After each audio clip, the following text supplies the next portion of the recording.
Okay, oh my goodness. Well, okay, so that's appropriate. Why don't we start with prayer?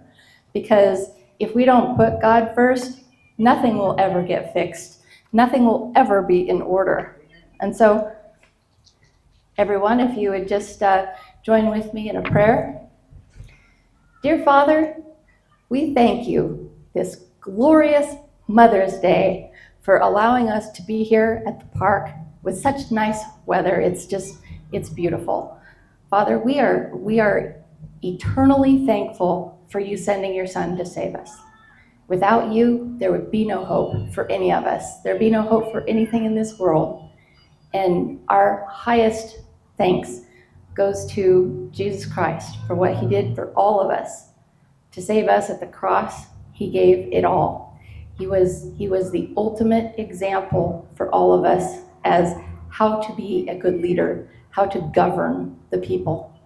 And Father, we're just nothing but thankful for you and all your ways, for your law, for your order, for your justice, and for allowing this nation to exist the way it has, with the most freedom, the most prosperity, that we have become a beacon, a light to the whole rest of the world that feels that this nation is blessed and blesses the rest of the world. And so, Father, we're just extremely thankful, and we're here to fight on your behalf, on behalf of the land. We're here to stand in the gap and fight for what you gave to us and preserve it and honor you and honor the way that we live in your name. We pray in your Son's name, Jesus. Amen. Amen. Well, and so there's let's see, where's the flag we're going to say the Pledge of Allegiance to? Well, it's okay. I can't see it. I can't see it, but okay, here we go. There we go. We're in front of you. There. Oh, thank you. Thank you. Now that's nice. That works. Tammy, thank you. I pledge allegiance to the flag of the United States of America and to the republic for which it stands, one nation, under God, indivisible, with liberty and justice for all. Amen. That's right. God, let's restore this nation to one nation under God. Okay, so let's get this started the right way. Where is this even coming from? Why am I running for Congress? Well, I hadn't planned to until Kathy McMorris Rogers said that she was not going to run again. But here's the thing. I've been in this for 18 years now, where, even before then, in college, I went to school for engineering, for wildlife biology, and for sociology, studying macro sociology with the focus on governments and government structures, governances, and a special area of focus, and a lot of my reports was on the Holocaust and the false science of eugenics. And so that's actually where I got my start. And I know everyone here is Christian, I believe, right? Well, so the tenets of God are what this nation is based upon. And so if you understand that this nation is based upon his precepts, upon his law, that you can build a nation such as this if you use God as the rock and the foundation, and you start from there, and you keep it all congruent with his laws all the way up through the Constitution. This is what our founding fathers did in the Constitution. They wrote all the constitutional laws, and they're all congruent. They're all in agreement with God's laws. And in fact, what we know about law today is every single attorney on the planet will tell you all modern law is based on Mosaic law. So we're talking the 10 Commandments, right? Well, that's how you keep everything solid. God's not kidding when he said you build on the rock and your house will stand, right? You build on anything else and it's going to get washed away. And this is what we're seeing right now.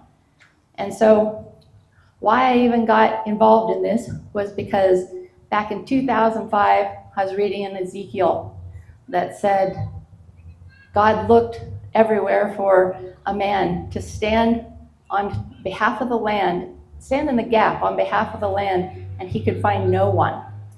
And that made me so mad. It actually, I was mad reading that. Like, that is absolutely outrageous. Not a single lousy person would stand in the gap for God. Are you kidding? You know? And so I prayed right then and there. I said, you know what, God? If you ever need anybody to stand in the gap on your behalf, you can call on me and I will stand for you fearlessly. And so that was my prayer, and I just left it at that. Well, it was 3 months later. This was February of 2006, middle of the winter. I ran across something that I recognized from my college education as being an extremely fascist system, and it was called the National Animal Identification System, where they sought to microchip, RFID microchip every livestock animal, actually every animal that everybody would own. And by doing so, it would also give them rights to access all of your animals, to access all of your property, and make you pay for every minute that they were on your property, essentially taking away your private property rights and taking away all sorts of other rights. And so I went, well, okay, here is the deal. I learned from watching the Holocaust that the second you see anything like that start to pop up, you drop everything you're doing and you start to work against it, because that little indicator right there is going to blow up into something so big and so ugly and awful that if you don't start immediately, it'll take off. And there is one picture that was my primary inspiration for that thought right there. And this is the bedrock of what I'm trying to explain to you of who I am and why I am motivated to do what I do. Because there is a picture of a woman during the Holocaust standing there naked with her little boy. I happen to have a little boy about the same age as this woman who's holding this boy in this picture. Well, she's standing there naked, holding her little boy naked, and so are all this other whole long line of women standing there naked, holding their children next to a pit where Nazis are shooting them. And that struck me. I was like, well, okay, if I was that woman, I mean, I instantly, the mother instinct took over, and I said, if that was me in that picture, what could I do to save that little boy? That she's, if that was my son, how could I save him from what was about to happen? And at that point, I realized nothing, not a darn thing you can do at that point. Doesn't matter how good a fighter you are, you're not going to get yourself and your son or anybody else out of that situation. And so I started thinking, what would she have to do in order to have prevented that moment, that catastrophic moment? Because you see her standing there with her little boy, and then the next shot, you see her dead, shot there with her little boy sitting on top of her naked body, looking like this, while a Nazi is facing him down in a very aggressive stance, getting ready to shoot him as well. It's too late. It's too late if you let it go that long. That's the point of no return.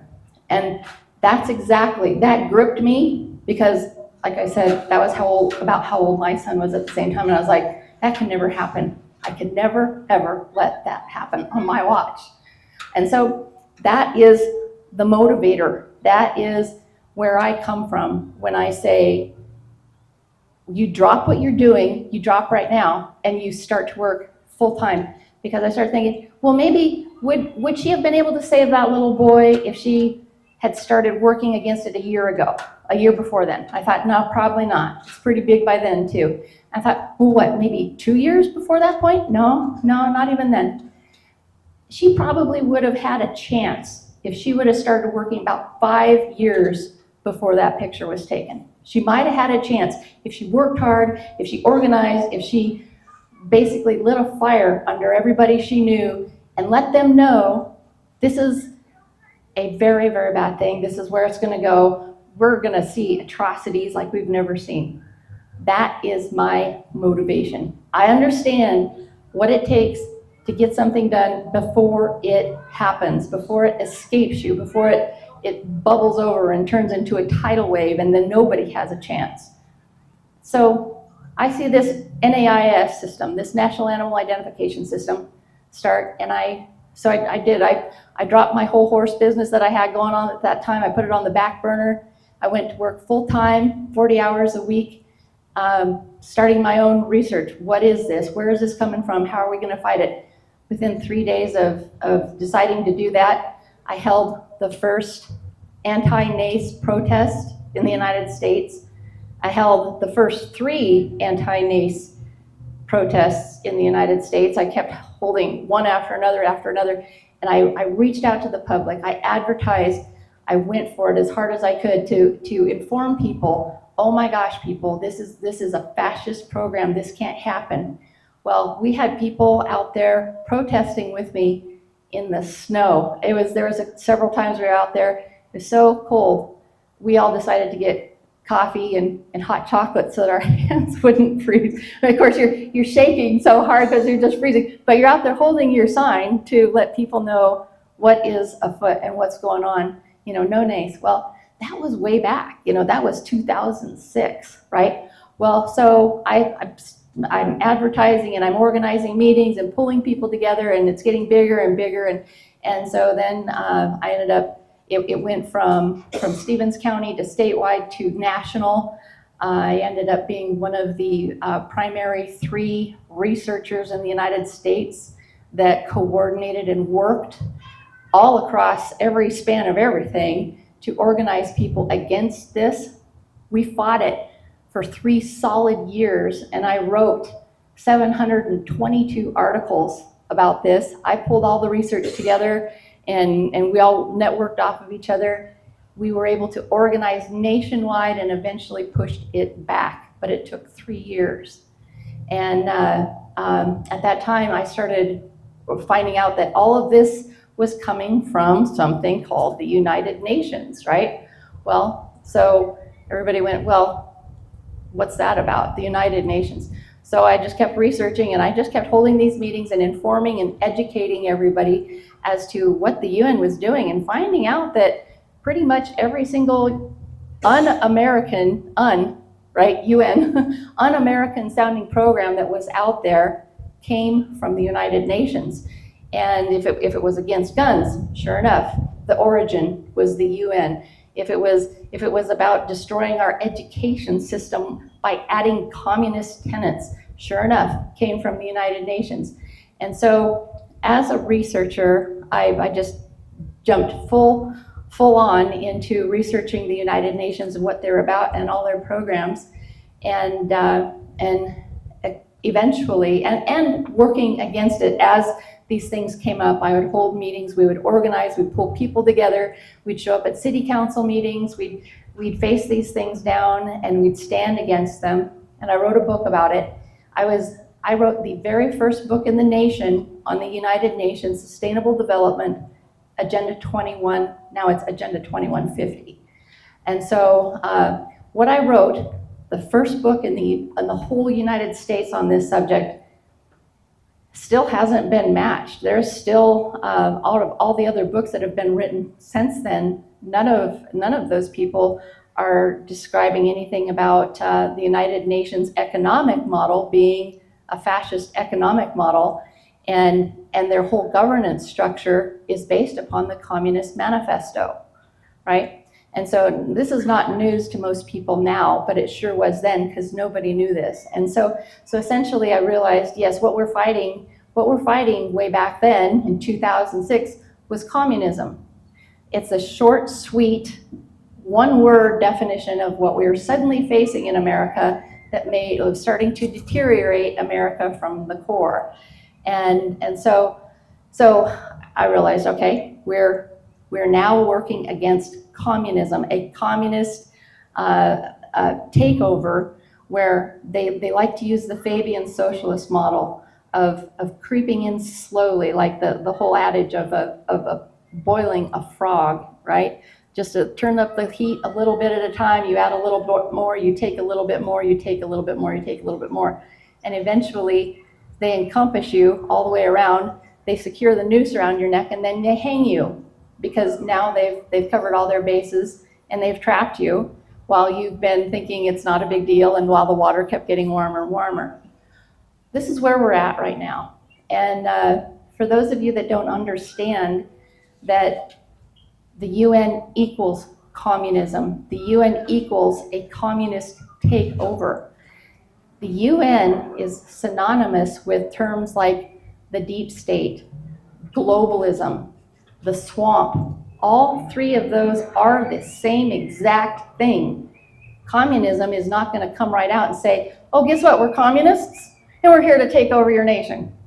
Nobody's going to say that, okay? They're going to approach it with the boiling frog, the Fabian socialist method. Well, what most people also don't know is that their whole system is an ism. Tony Blair of the UK, the previous prime minister there in the UK, he said it best when he said, there's capitalism, there's communism, and now there's sustainable development. Sustainable development is an ism, but they're not going to call it an ism because they don't want you to recognize it's a combination of communism and fascism mixed together, and it is an ism. It's a form of governance structure. And so what we've got is your standard communist takeover that is happening currently in the United States. And just like if you have read through history how communism works, you can read back to Stalin, who said, it's not he who votes that matters, it's he who counts the votes, right? That's what we're looking at right now. This is Communism 101, everybody. When you study governments and governance structure and history like I have, that is like their death ray. If a communist could pull out a death ray gun, it would be labeled election theft. That is how they take over. Their first premise is lying. That's how they schmooze everybody. They come in and tell everybody a bunch of lies. Oh, hey, we're here to help you. We're here to make things better and come on our side, And so while they're smiling at you, or in our case, like in our county, what we saw, they don't just smile at you and try to be all friendly. They will actually pay you. If you don't want to do what they want to do, they will actually pay you. And so we see a lot of that. In fact, that's another huge basis as well, because eventually whomever they're working with to try to convince to go their way gets wiser to them, and they start to realize they're liars and I don't want anything to do with them. And so that's when the money comes out. That's when they go, well, how much will it take? How much do we have to pay you in order for you to go ahead and let us do what we want to do?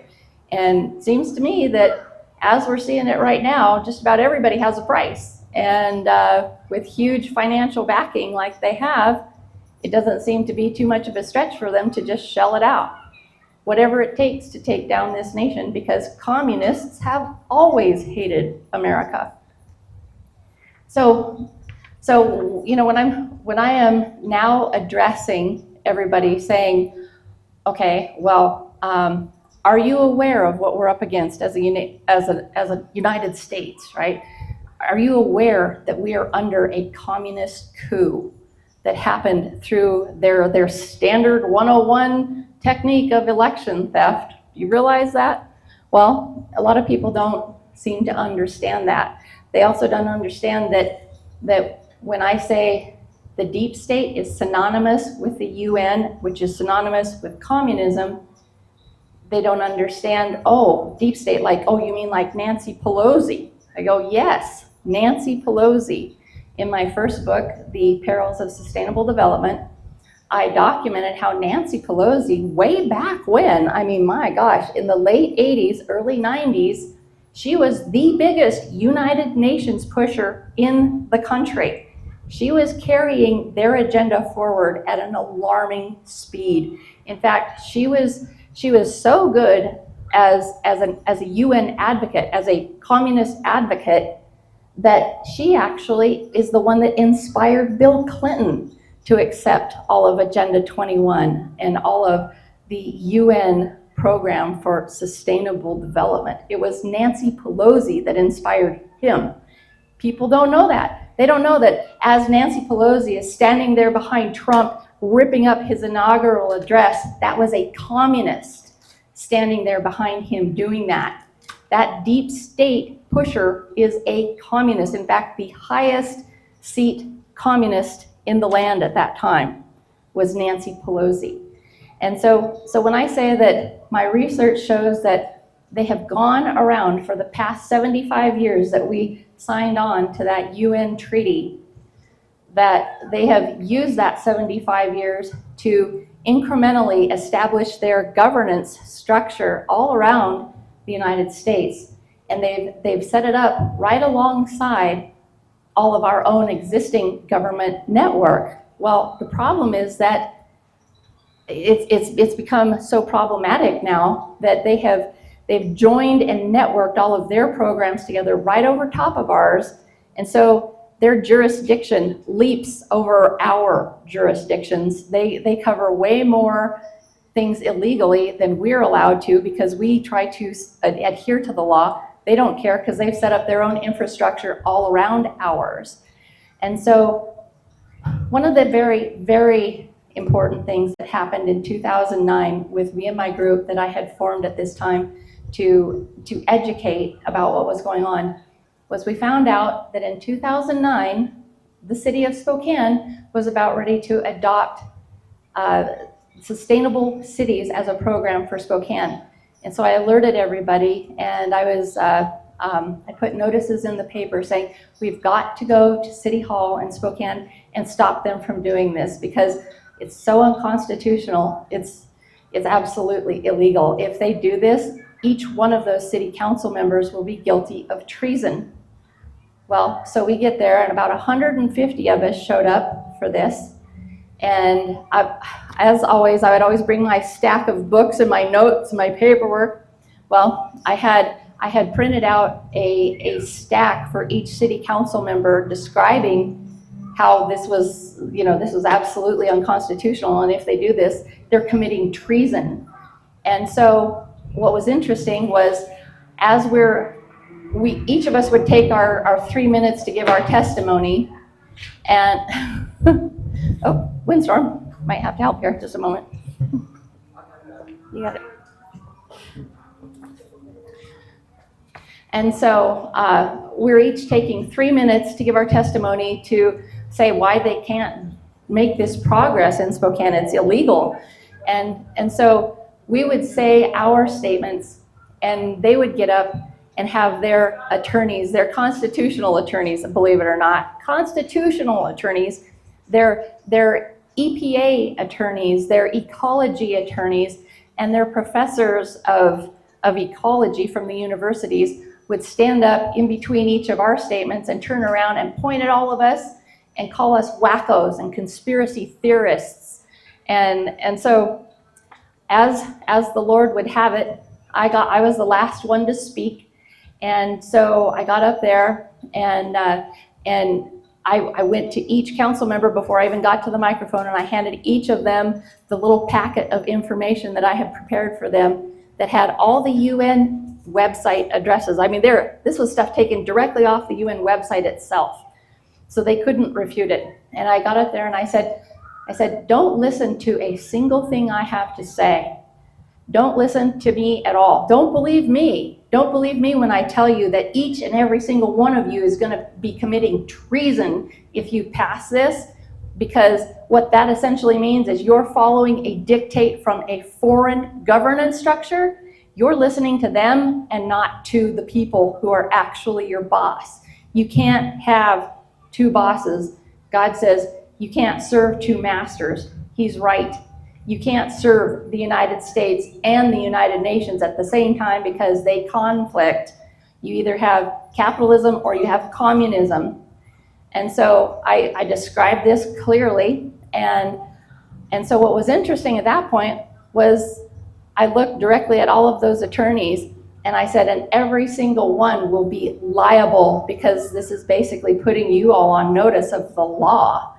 And so Mary Werner was the mayor at that time, and she gets up and she kind of straightens up and she goes, well, okay, it is a UN program.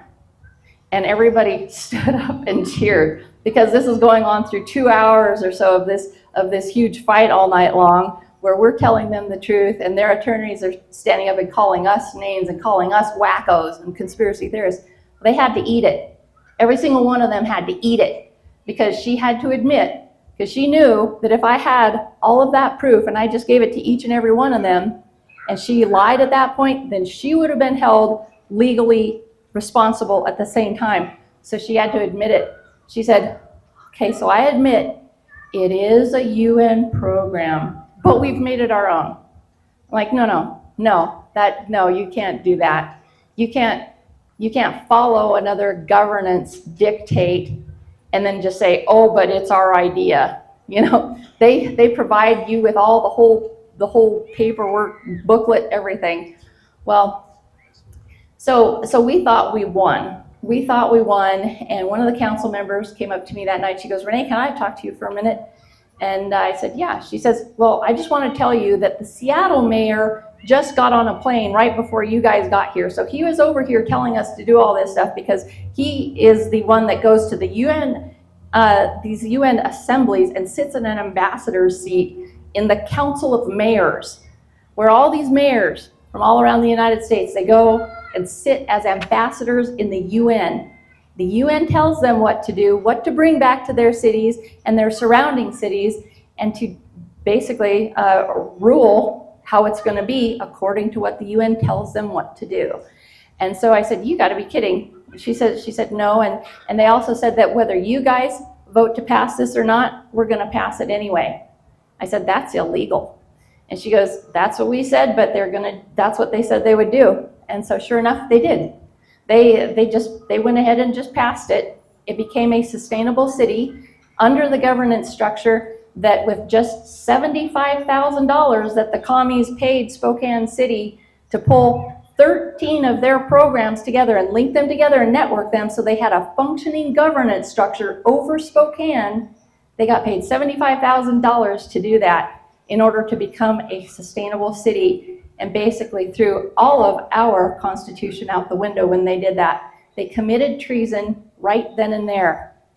And so we were beside ourselves. You know, as soon as we found out they passed it, we were in shock. But what was even more shocking was I found out that same exact thing that we just sat through at the city council happened across the entire United States in 500 cities total, all at the same time. This was highly coordinated by the communists in the UN. They did this amazing city coup in 500 US cities, all at the same time within a 2-week period. They had it all done just like that. And do you know that Spokane, Washington was the only city in all of America that even had a protest about it? That was us. That was my efforts. That was what I led. And still. So if you could imagine seeing a map of the United States that's just white, right? No dots on it. And in a 2-week period, mark at least 10 major cities in every single state in the United States, 500 dots on that map all of a sudden were owned and structured by the United Nations. That is a city coup. That's essentially the first stage of their coup, where they pulled together their entire UN network governance structure over our existing government. And so this is what I'm trying to explain to people, that this is exactly where they've been going ever since 1945, when we've signed on to them. We've essentially signed on to participating in their slow-moving communist coup over America. And so then I became the property rights president of Stevens County. I started the property rights group and I led it for 5 years. And we went to fight against all of these UN programs because they all come after private property rights. The very first thing communism says is, well, the backbone, like Marx said, was my goal in life is to dethrone God and destroy capitalism. Well, we already know they're after God, after Christians. They want to wipe him off the map, and they want to sit in his place. And so, and how do you get rid of capitalism? The basic tenet of capitalism is property ownership. Being able to hold title to your property and have rights over what happens to that private property, that is the entire basis of capitalism right there. And so communism attacks that first. They say no property rights, no individual rights, and most definitely no God, okay? So this is, and we're dealing with communists, we're dealing with godless people that their whole premise is lying to get you to follow what they want to do, which is steal your stuff. They want to rule like a dictator. They want to tell you how it's going to be. They never want you to have any feedback on what they want to do, right? And so this is what we're looking at. And when I'm fighting for people's property rights, I was like, I made this commitment to God that I would stand fearlessly, and I did. It was whatever came up. It didn't matter how aggressive they were or how many there were. In fact, one of the primary things that I fought for the people in Stevens County against was the voluntary stewardship program. So this is a UN program. The voluntary stewardship program sounds so positive, right? Help people steward their land, appropriately. That sounds great. Well, if you know communist lingo, that means they're after you. It's a nice label that they're putting on something that's actually very vicious. And so it was me on the voluntary stewardship program board against 12 communist supporters, basically. So it was me against 12 of them on every single vote. I was the only one standing in defense of people and their property rights. Well, how does somebody win if you've always got 12 votes against your one vote, right? You think, well, that's a losing battle right there. Why even start with that? You're not going to get anywhere, right? Well, it's called you work with God. You've committed to stand in the gap on his behalf, on behalf of the land, and God helps you out. I am not kidding. He shows up for you. He showed up in the most amazing way that he helps you with ideas for how to strategize against your enemy. And one of those things that helped greatly was I learned that Sun Tzu wrote this great little book. It's called The Art of War, right? Well, this is taught at all of the war colleges for the military. And dang, this guy's got some good ideas. And so if any of you have not read The Art of War, you need to read it, because this ultimately was how I ended up winning against 12 votes to my every one. I used all of Sun Tzu's strategies, as well as the constitutional law, which this poor little book is about beat to death. And so is the Bible. I use all of this stuff, right? You pray, you learn the law, and you learn war strategy. Because lo and behold, if you have been a researcher of the United Nations and you watch their tactics and then you read Sun Tzu, you go, uh-oh, the UN has been using Sun Tzu tactics against us this whole time. And so you start to read these war strategies of Sun Tzu and you go, uh-oh, check, yeah, they did that against us. They did, like just going down the list. They have done every one of Sun Tzu's tactics against us. And so I went, oh, perfect. That means I know how to work against them. Because if they're using those tactics, I can use those tactics. And, just because they're war tactics doesn't mean you have to use weapons. It's just strategy, right? Strategy and being smart about stuff. One of Sun Tzu's strategies that is very effective is he says, when you are small and they are great, focus all your resources on their weakest link. I went, okay, perfect. I am small and they are great. What is their weakest link, right? It's me against 12 commies, and they want to basically just run roughshod over everybody and steal all their property rights and their water. And I'm going, nope, not gonna happen. And so the way I realized their weakest point and the hardest place I could hit them was with their need for secrecy. I went, oh, bingo. They want to do everything in these small meetings where nobody shows up. They will advertise them to the public, but their advertisements are so boring that somebody would read the ad and go, I don't want to go to that. That's boring and dumb. And why would I show up? That would waste my time. They do that on purpose. That's a tactic. So I went, well, they want all this done in the dark, in private, in secret, while they're stealing everything right out from underneath us. So all I need to do is shine the light of God on that, right?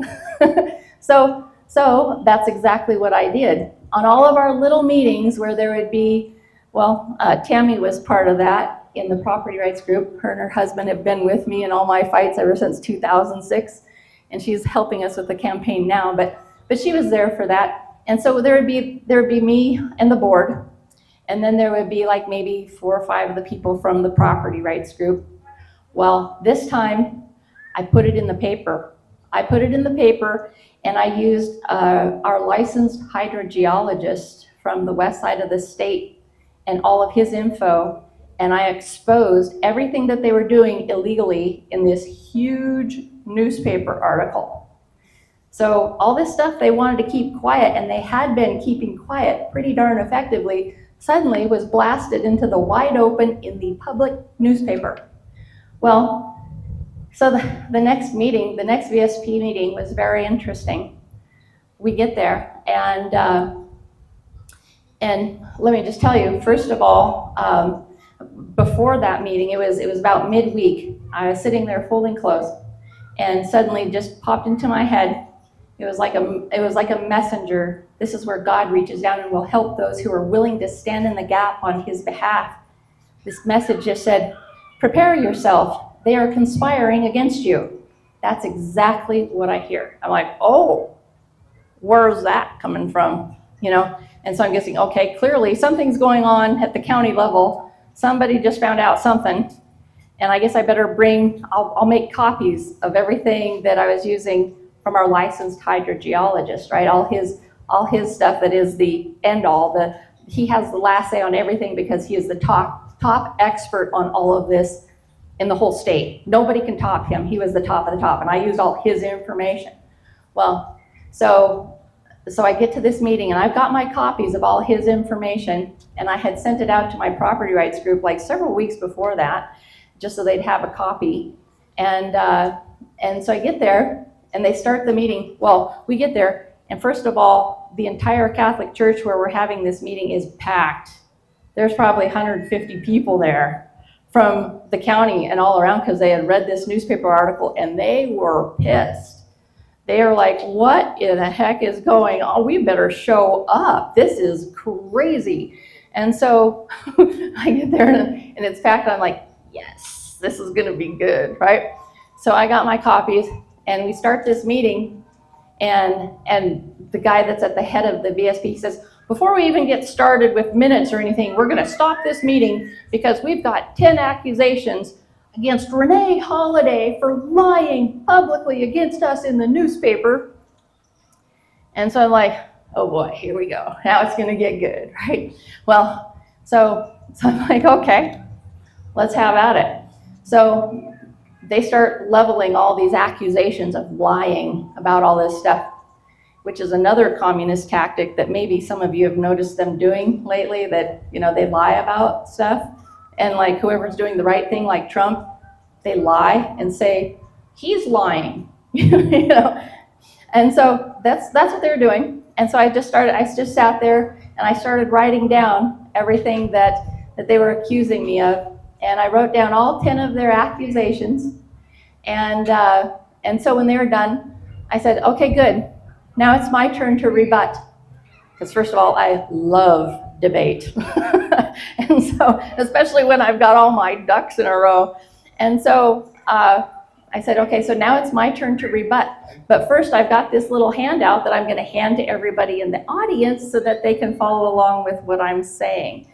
And so I get up to start handing it out, and one of the guys in the property rights group, he stands up and he goes, what are you passing out? And so I had him look at it, and lo and behold, here's the other God part. I didn't talk to him about this. He printed out the same exact information at home. Just randomly, it just occurred that maybe he thought he ought to bring some. I didn't tell him. I didn't tell him to bring it, but he brought the same exact thing that I did, but he brought about 100 copies. Just, we weren't coordinated at all. And I looked at him and he looked at me, and both of our eyes were like, how did you do that? And I'm like, I don't know, how did you do that? And he goes, wow, well, do you want me to finish passing these out for you? And I said, if you wouldn't mind, that would be awesome.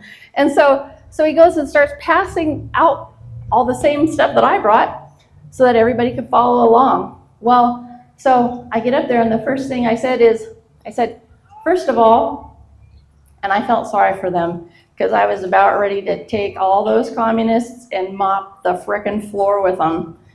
And so I kind of felt bad because I was like, oh, you poor people, you really picked the wrong fight. I mean, you all showed up to a gunfight with a sword, so I'm sorry. You know, that's kind of what I was thinking. And so I was nice about it. But I got up, and the first thing I said was, you all have accused me of being a liar. Lying lips are an abomination to the Lord, and I am not a liar. And one of the pastors from my group, he's in the way far back, he stood up, he goes, yes! And so it all starts like this. And so I start just reading off of our licensed hydrogeologist information. Here's the first accusation. Let me just counter that. He has the end all. He has the expert testimony above everybody else in the state. I just went one after the other, one right after another. And by the time I got to the 7th accusation, they said, we're going to take a vote to make you shut up. And I went, oh, really?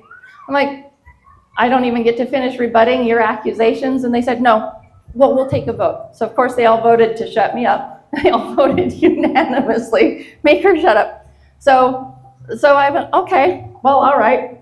And one lady that was part of their little conspiracy, that she was kind of sitting back in the front row of the audience, she goes, you've done enough already. And so I just sat there. I wasn't even being aggressive or mean. I was just rebutting. And so then they go, well, now we're going to vote to kick you off this VSP board. And a commissioner stood up. He said, I'm sorry, but you guys can't do that. And so they went, oh, they couldn't kick me off. And so what happened, as it turned out, was after that meeting, there were 3 guys, all on the Republican Party up there in Stevens County, that were they were conspiring against me, and they decided to accuse me of lying in front of all those people. All 3 of those people quit after that meeting. They quit the entire board because they were so publicly humiliated at that meeting, and they just basically had to eat it. And so I was like, okay, well, that's cool. That's cool. Now there's only 9 against me. There's 8 more to go, and then it's a one-on-one, right? Well, so what I told them was, I said, here's my biggest problem with this property rights theft that you guys are trying to do to this whole state, because this was a statewide program. I said, if you will take out the teeth, which was the law enforcement portion that would have forced everybody to contractually give up their property and water rights to this program, I said, if you will remove that law enforcement part right there, I will quit. I said, I'll drop this board, I'll quit, I'll get out of your guys' hair. And they said, really? I said, yes, I will leave you alone. And so this was after 1.5 years of fighting these guys and putting them on notice all over the place for all the illegalities that they'd been doing that whole time, and basically threatening them, saying, now that you've been put on notice, if you go farther with that, we will hold you liable with the law. And so they'd have to go around it.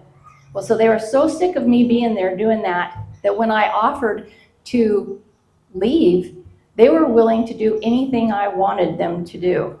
And so I said, if you will take out that law enforcement clause, I'll quit. And they said, okay. So I get a call, the very next day they said, we're flying the state ecology attorney out here to talk to you, and he'll be here in 2 days. Is that gonna work for you? I said, absolutely. So this is, so I met with them, and I sat there with the state ecology attorney for 2 hours.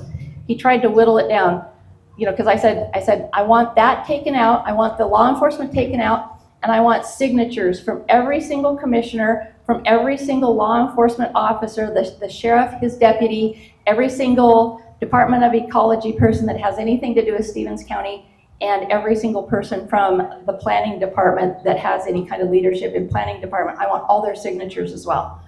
And so he tried to whittle it down for 2 hours, and I just kept saying, no, no, no, no. And he go, well, how about this? How about that? No, no, no. 2 hours. He was persistent, and I just kept saying no. And so finally, after 2 hours, he goes, fine, okay. With the original thing that I told I wanted, no law enforcement and all the signatures, every last one of them, he goes, okay, done, you got it. I got what I wanted, and it basically neutered their whole stupid program for Stevens County. And so, this is the kind of things that you have to do. That was Sun Tzu, that was God. Well, first of all, it was God, and then it was Sun Tzu, and then it was, you don't have to be vile, you don't have to be vicious, you don't have to use weapons. You can actually be polite at that point because you're just gonna mop the floor with them so bad you feel bad for them, They have no chance. And so that's what happens. And as soon as that got passed in Stevens County, Spokane County found out that I got that passed because they'd been fighting it the whole time with no success. And they said, can we copy what you did? Can we copy your resolution? I said, by all means. So I sent it to Spokane County. They passed it in Spokane County. And so because of those efforts, both Stevens County and Spokane County were saved from it. And then Clark County asked for it. And so I sent it to them. Clark County could not get it passed over there. And so only the 2 counties over here were able to get out from under that contractual theft of property and water rights. And so, but this is what you have to do. You have to take these people on. You have to fight them directly and aggressively. You don't have to be vile or wicked. You can just be persistent and use the law. And you know how to use the law effectively, where you bring the pivot point. The pivot point is always the law, where you bring that law, whatever it is in the Constitution that says due process, for example. Due process is huge for saving property rights. And you throw due process at them, and you say, you drop your stake in the ground and you don't move from it. Everything else is gonna have to pivot around you and your adherence to that law, and you're not gonna remove yourself from that stake you have in the ground until they back off. Because you're standing there on the truth, you're standing there on the law, you're standing there with God. They can't win, and that's the thing, is they know it. They know they can't win, and especially if you show resolve and that you're committed to seeing them go down, they will finally back off. And so that's what you have to be willing to do, and so that's what I've had all my success in doing, is taking that stand, because as I found out, is one person with God, the truth, and the law can't lose. And you just have to weather the marathon. If it takes a day, fine. If it takes 2 years, fine. You stand there and you stay there with your stake in the ground, and you don't move from that, because you don't ever give up something where you've got the ground won already. I mean, if you've won, why would you give it up to anything? You wouldn't. You stick it out. You stick it out and you fight, and you figure out how to keep winning. And so what they do to me after that is it's all just name calling, because they know that you can beat them. They know you're not afraid of them, and so then all they do is they've got name calling after that. And so then in the papers, I was always conspiracy theorist, an alarmist, a this, a that, all of these names. Their flowery name for name calling is critical theory, right? So when you're right and you're standing there with the law, and you're standing there with God, they call you names. And I'm like, are you kidding? What a joke. That's a sixth grade playground tactic. Who's gonna run from being called names? Good grief, that's pathetic. And so after a while, these public attacks, I'd be like, that's boring. I actually said to them, I was like, can't you guys even come up with anything like, some kind of inventive name? I mean, something creative, something at least entertaining. I mean, call me all the names you want, but these are boring. At least when you come back, throw in something flowery. See if you can at least get me to crack up. I mean, because all this name calling is just stupid. It's so stupid. And that's all they do. And they think that because if they could call you names that you're gonna cower and run from them. It's like, no, I got my stake in the ground. No, you guys need to go away. And they do. And then they start to realize, oh crap. This person knows what they're doing, they know how to win, and they do it.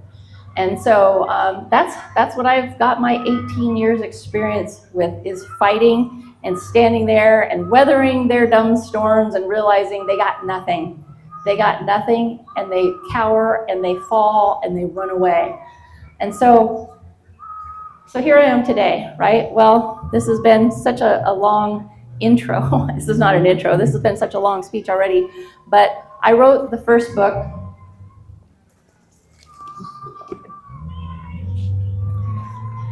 The first book in the nation on the UN Agenda 2150, The Perils of Sustainable Development. That came out in 2012. It was relevant then. It's even more relevant now.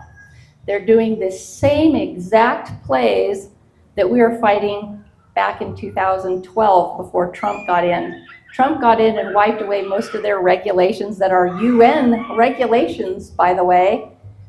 He got in there and wiped out a bunch, and so everybody just kind of, went back to normal life, like you're used to in traditional American life.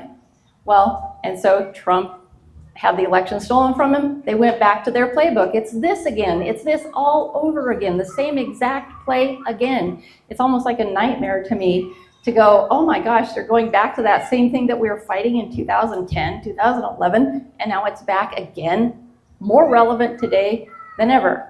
And so this is 6 years went into this book, from 2006 to 2012, and it's experiential as well as research, and the first one in the nation that put all of that information together.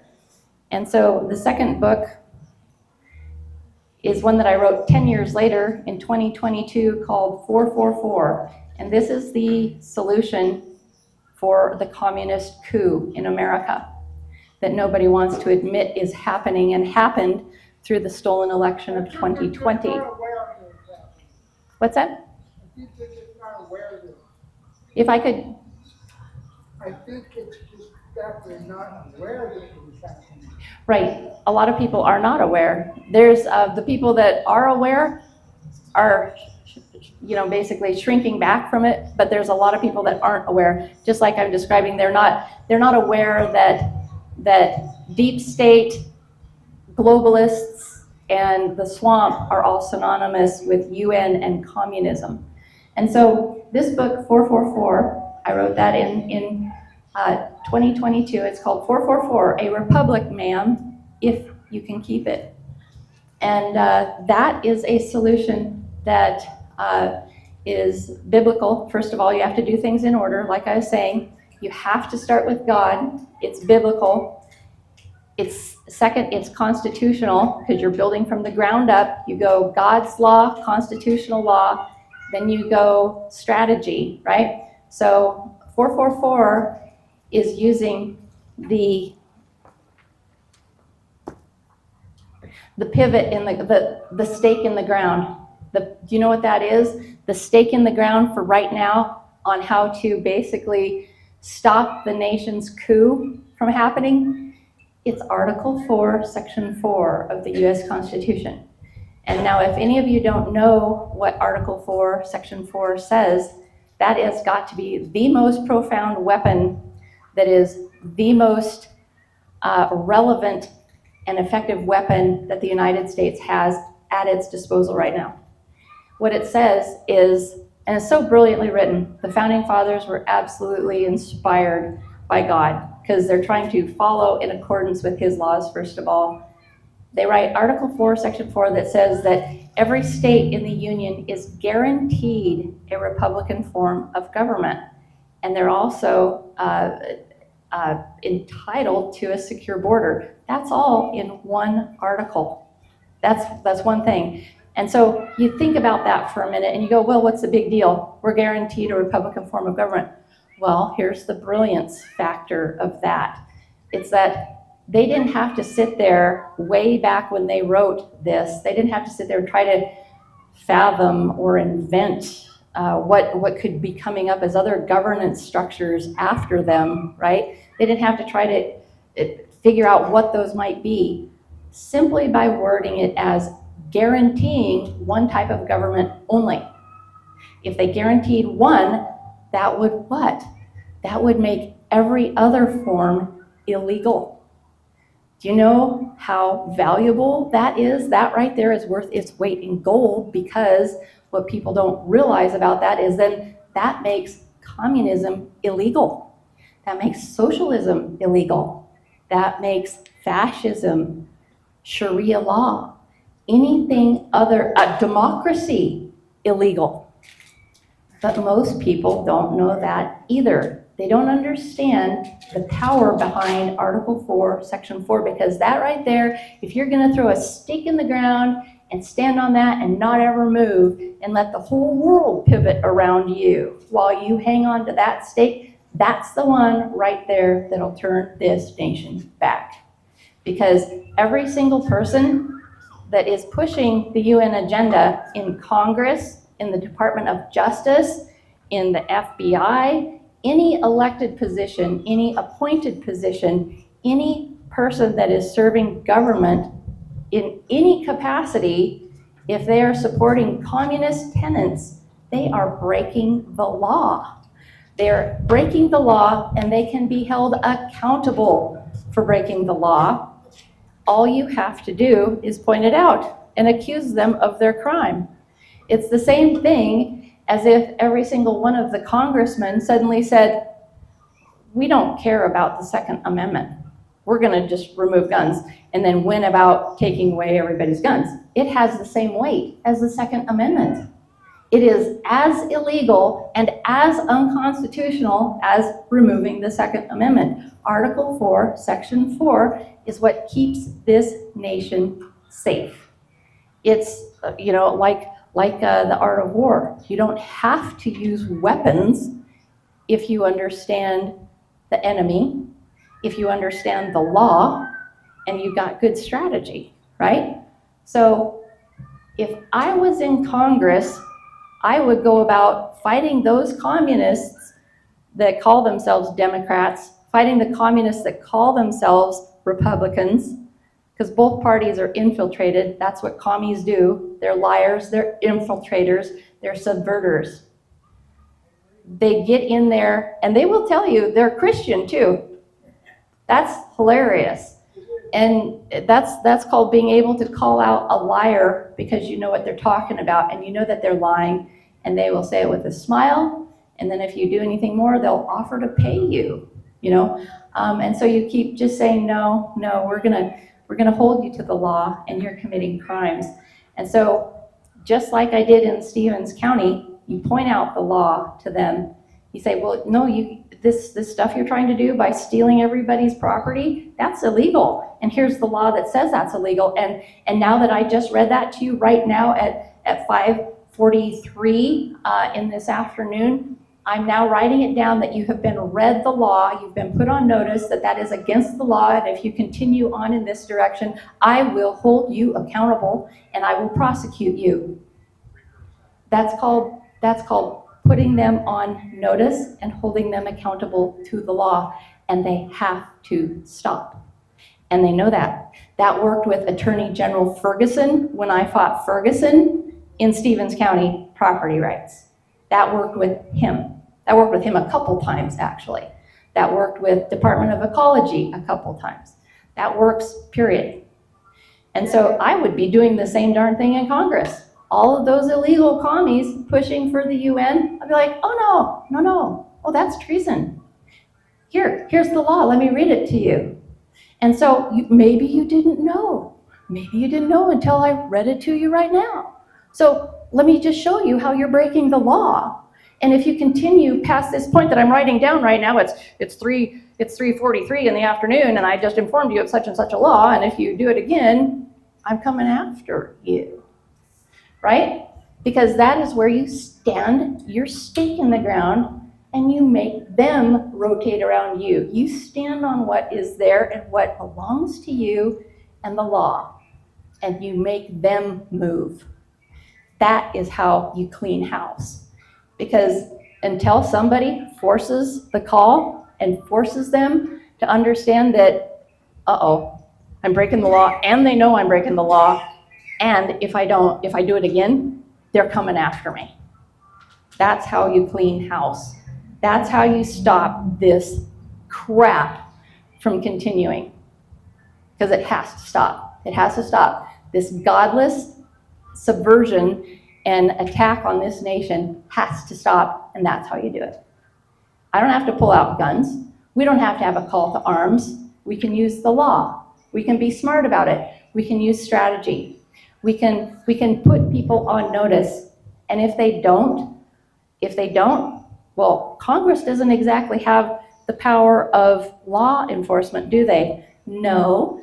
And DOJ is quite taken over by communists at this point as well, as you have all noticed, I'm sure. So then what do? You use strategy.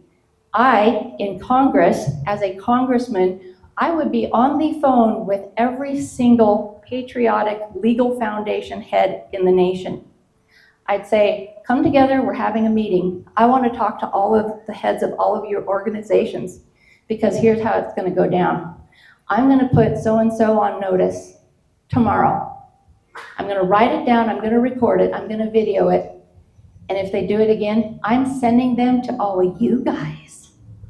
And whichever of you legal foundations, if you want multiple of you guys to attack this person on that illegality that they just committed, go for it. That's how you have to do it, because that's basically taking place of a Department of Justice that has been taken over by the enemy. You've got to go around them, and that's how you do it. If I had 15 of the United States' best patriotic legal foundations backing me on every single person that I said, stop it, or we'll prosecute. And the first one that gets prosecuted, they come back to work going, holy moly, I'm under attack. I've suddenly got these multi-million-dollar law foundations after my house. They're going to prosecute. They're threatening to take my stuff. They're going to attack me through civil law. They're going to get me if I don't straighten up. This is what we're going to have to do, because that is also legal. That is also legal. That's also not a call to arms.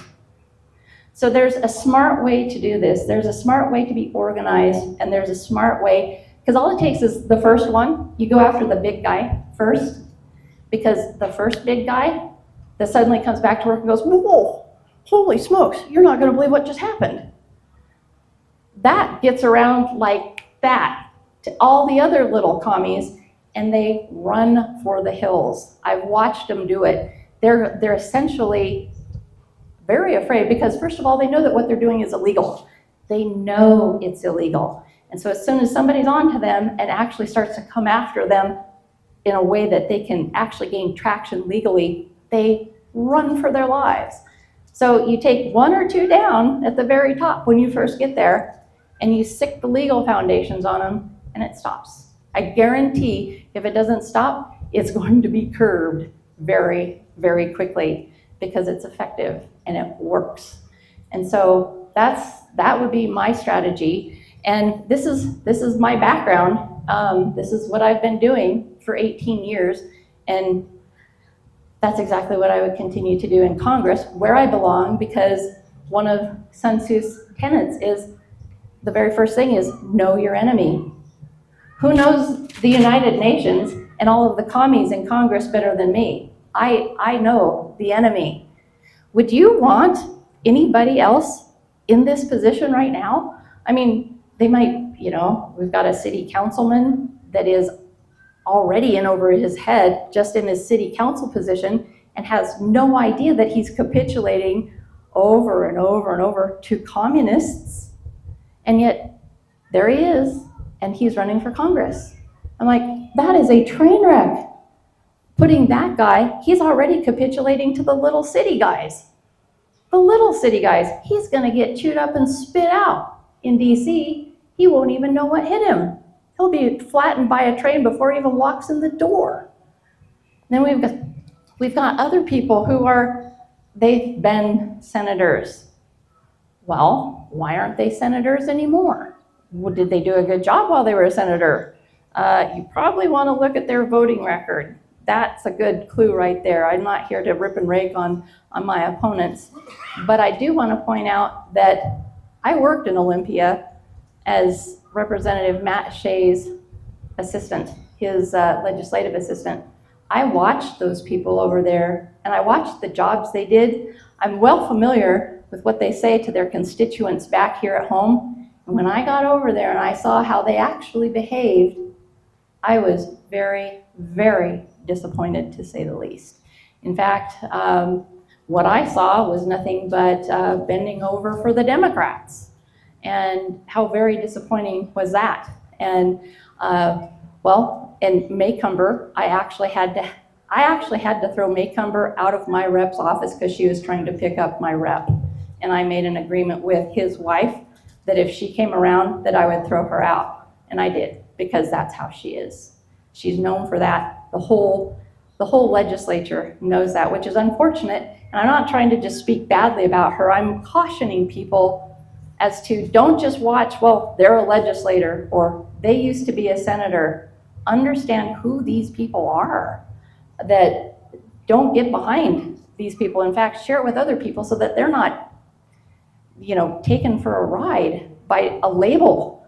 And when I threw her out of our office, I immedately went down to the legislative floor manager to tell her what I did. I was like, okay, I'm getting fired.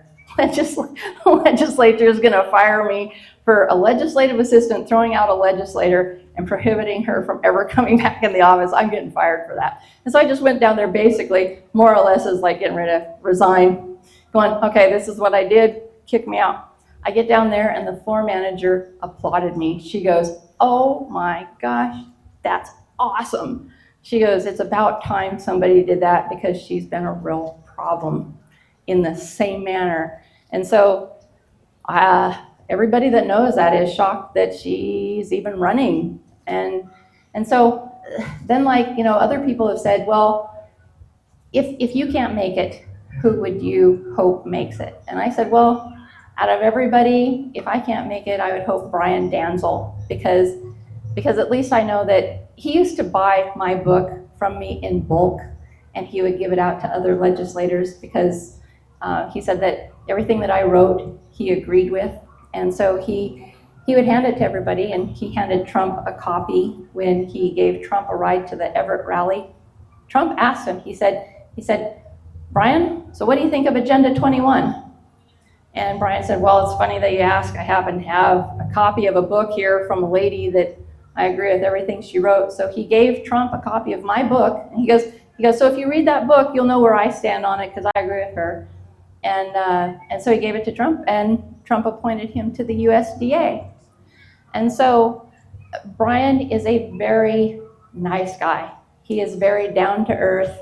And if I can't make it, I would hope he would. It's just that Brian's not a fighter. Brian wasn't a fighter in Olympia either. In fact, he contacted me and he said, all they want to do is fight you here. And he was looking to get out of the Senate, which is why he was wanting to get appointed, and he got appointed. And I thought that was a perfect place for him. That's a federal job is a perfect job for him, where it's not a fight. You can just go in there and do good things. You know, it's a bureaucracy. Sit there and do a good job, and that's perfect. And so I was a little bit surprised to find out that he would be willing to run for Congress, where Congress is a blood sport compared to Olympia. I mean, it's the little ankle biters in Olympia. In DC, it's the big dogs. And so if he's running from the little ankle biters to get rid of them, I don't know why he would want Congress. So I'm just saying, there is, like he is saying, there's a time and a place for everybody. And I would just hate to have everybody miss out on somebody that knows the enemy and knows how to beat the enemy and has beaten the enemy repeatedly in exchange for somebody that's there for a paycheck increase. I mean, you know, let's just hope that a fighter is allowed to get in there, and that's me. So that's it. Oh, and the bill. Last year, I wrote a bill long before I was even thinking about running for Congress. I wrote a bill to ban electronic voting machines and mail-in ballots. And this bill essentially also closes the border and stops child trafficking. This bill is called the Stop Child Trafficking Bill. And this is written in a way that would cause the Democrat communists to sign it as well. And so we put it out to our radio show and across the nation, and over 900 people made copies of this bill and sent it to their own congressman. And none of them wrote back. I've sent copies as well, I mean multiple copies, and I sent one to Trump. Trump wrote back. None of Congress would write back, but Trump wrote back. And he said, thank you for doing that. Americans are gonna have to stand up and get tough. And so that's the first bill that I wrote. And well, I can take it myself if I get there now. I don't have to just send it to other congressmen. But there's that, and I've also got another bill in progress that I'm writing to wipe out the Title 18, 611, subsection C3 that allows illegal aliens to vote. I want that removed, and so that next bill that I'm right in the middle of writing right now as we speak, not as we speak, but today, today and yesterday, I'm in the middle of writing the second bill that will remove that altogether. So that's where we're headed, and this is why I'm running. So anyway, thank you everyone for listening to that long speech.